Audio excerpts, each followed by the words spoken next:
Stretching and flexibility have traditionally been linked to an increased risk of soft tissue injuries in sport. This has been recently challenged in the scientific community.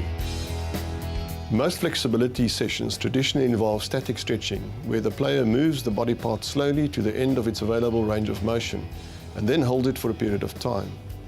To date, there is some scientific evidence to suggest that regular flexibility training can reduce the risk of muscle tendon injury in specific muscles.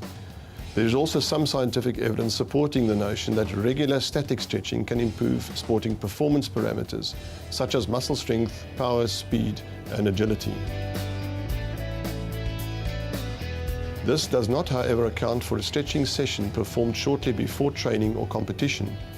There is no evidence that static stretching directly before an event or training session reduces the risk of injury. With respect to stretching, flexibility, and sports performance, it is important to differentiate between flexibility training, performing a stretch session just before a training session or an event, and the different types of stretching. Performing regular static stretching as part of flexibility training can in fact improve sports performance. However, if a static stretch session is performed just before an event or a training session, this may have the opposite effect, in other words, to reduce performance. In contrast to static stretching, dynamic stretching techniques performed just before an event have been shown to improve performance.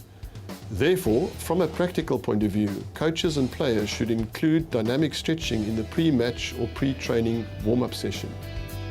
Static stretching should therefore not be performed just before a match or a training session, but rather as part of cool down after a training session or a match, or on different days.